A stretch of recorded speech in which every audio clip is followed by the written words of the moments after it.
Obsession. Obsession. Obsession. Do you like me? What? Mommy. No. Do you like me? Do you even like me at all? Is Nikki happy? Does Nikki like me? Yeah.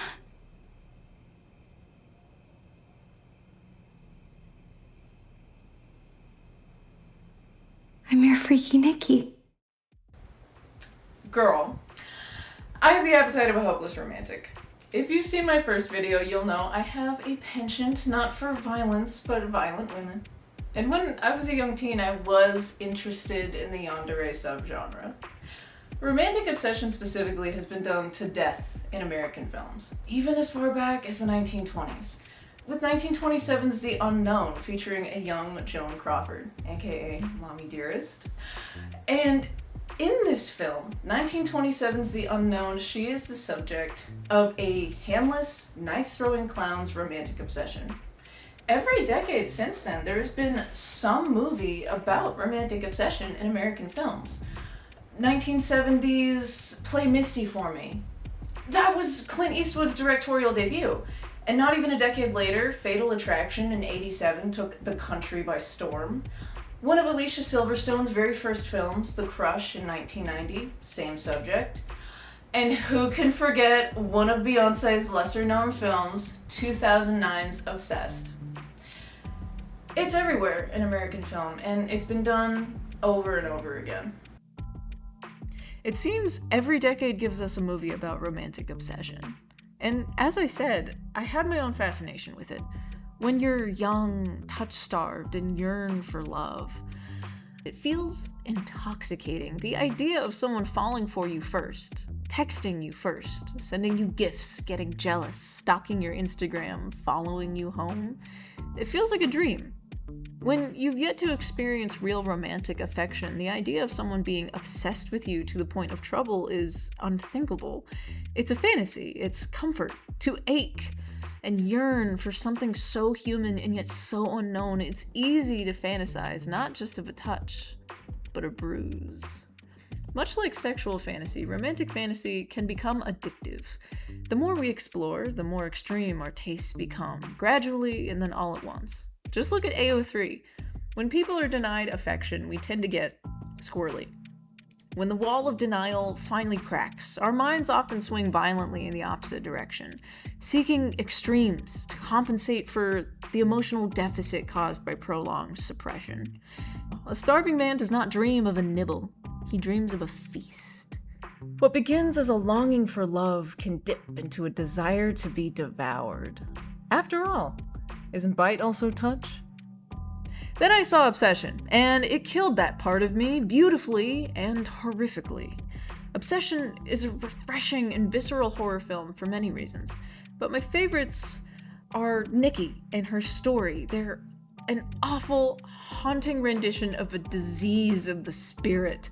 It presents a completely new form of violence on screen. It's like spiritual violence. And Bear, his display of cowardice was so indicative of so much we see today in the dating sphere. It's not exclusive to men, but it is quite specific to them a lot of the time. Overall, it was an update in the genre of obsessive love. A whole new take. It's beautiful, haunting, delicious, and effortlessly tragic. It hurt to watch because we see what happens when fantasy becomes reality. When someone chooses their idea of you over the actual you. Love only the branch of a willow tree could conjure. Obviously, as well, spoilers ahead. You silly Billy, oh my god. Obsession is about Bear, a young man obsessed with his friend Nikki, a woman he's been in love with since childhood. He finally sees his chance to ask her out and confess his feelings, but we learn he doesn't actually want to be with Nikki. He only wants the fantasy of her. The version in his head where everything is easy, where he never has to face rejection, never has to be challenged, never has to grow. Nikki is sassy, funny, well-rounded, sweet, confident, kind, and she's not afraid to rib people, disagree, and say what she needs. She reminded me of myself, a person ready to experience love in all of its forms. Early in the film, Bear offers Nikki a ride home from the bar. They talk about where she's headed. She's quitting her job, starting a new chapter, and wants to write a love story. Bear assumes it's a romance, but she corrects him. No, it's a love story. Nikki is ready and fully aware that love, whatever form it takes, may end. But at least it happened. It could be a mentor, a friend, a place, an idea. To fall in love in all ways possible with every passion, every moment, every heartache. That's the difference Bear can't see. For all I said about obsessive love as a comforting fantasy, it's just that. A fantasy. Most things people watch in porn, they don't actually want to emulate. Much like people's favorite comfort characters, they have actions we do not wish to do. After growing up, my wants shifted to love in all forms. Nikki was ready to be understood, or not, to be known and loved in every way, not just romantically. As a very wise Irishman once said, love is a sacrament best taken kneeling. While many, myself included, might assume this is an elegant euphemism for oral sex, it's really a remark on the nature of love. To present yourself as you are, expecting nothing in return. Holding the honor of knowing someone whether they return your affections or not. Oscar Wilde wrote in De Profundis that those most deserving of love believe they are not worthy of it. Domine non sum dignis. I am not worthy.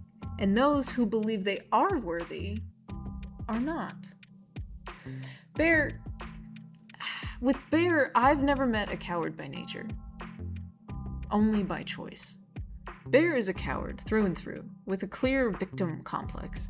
There's a quote from the play The Last Days of Judas Iscariot that reminds me of him. Judas says to Jesus, "Why didn't you make me better so that you could have loved me?" It's popular online with people who have religious trauma, but I think it explains a lot about Bear. After he gets that phone call, where he's able to hear the actual real Nikki, there's no way he can't know, on some level, that what he's doing is violently wrong. Just because violence is soft or passive does not mean it's not violence. When Nikki, the true Nikki, begs him in bed, "Please kill me, please end this," what does he say? "What's so wrong about being with me?" It's such a victim statement, pure victim mentality. Bear doesn't care about Nikki in the slightest, not even as a person. He only cares about her insofar as she can reflect his own ideas of love. If she hadn't started acting mentally ill, if she'd stayed as palatable as she was, he never would have let her go. I've seen people do this in real life, particularly men. Bear doesn't actually want to be with Nikki. I think he knows she's out of his league. Not in a superficial way, but in terms of emotional readiness. There are people ready for love, like Nikki. Nikki has a life outside of wanting and being wanted. Bear doesn't. He could have been with Sarah. She was clearly into him and he knew it, but no, he wanted Nikki. Why? Because it's not about love, it's about the idea of a relationship. Bear goes to great lengths to keep Nikki despite her suffering. Despite his own suffering.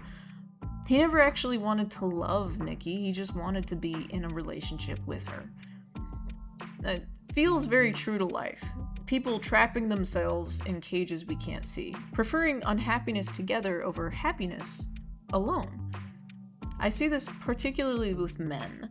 Because patriarchy socializes them to see women as objects, a means to an end, a way to bolster self-image. I'm a better man because I have a girlfriend or a wife. It's checkboxes. So many people, especially men, don't care about falling in love with this person. They just want the most attractive woman they can get and be moderately happy. And it's so sad, because I know this is a movie. Perhaps I'm being extreme, but if you're an adult who has watched friends make choices in dating, you've seen someone stay in a terrible relationship out of fear of being alone. It's okay to be alone. Being in a relationship can't make you whole, so not being in one doesn't make you broken. Bear ruined everything, and I hate him so much, primarily because he's so indicative of something I can see in myself as a young teen, endlessly fantasizing. But eventually, I got to the point of asking people out and putting myself out there despite rejection. I hate Bear because he represents so many people today who trap themselves in relationships that don't serve them just to say that they're in one, who pursue people for the purpose of just pursuing them, who project all of their fantasies and wants and ideals onto another person, which is dehumanizing. Baby girl, choose yourself. Nikki, she was a whole person, and Bear never considered himself one. Anyway, I really enjoyed the film. It was incredibly satisfying. I've seen so many movies about romantic obsession, but this one felt new, different. It was clear what was happening the entire time, no confusion, and it was fun to watch a woman absolutely lose it. A friend of mine is a psychiatric nurse. After the film, she mentioned that Nikki reminded her of patients in psychosis, especially when she kept saying, "It's not me." It terrified me, and it was haunting and fascinating. Everyone I heard walking out of the theater had sympathy for her, and I loved that. It was refreshing to not have it be debated, not have people be like joking about her, joking about how she was acting or what have you. I liked it. And when I say Hereditary walked so obsession could run, I mean it. Hereditary was like the bell curve of horror. It started hard and strong, it hit like a freight train. Then the rest of the film felt like a slow burn that built to just a disappointing end. In Obsession, you're never playing detective. You know exactly what's going on. It's terrifying, it's unsettling, hilarious, heartbreaking, and skin-crawling. The visuals were incredible, and the use of lighting was enchanting. I really enjoyed this movie. I made this painting a bloody, messed up heart with a bear in it, if you can see it correctly, and I'll be continuing every week with a little hello, so come say hi. I miss you. I love you. Little kisses. Do you hear that? If you're wearing headphones, this one's gonna be in your right ear, and this one's gonna be in your left ear. Did you feel that?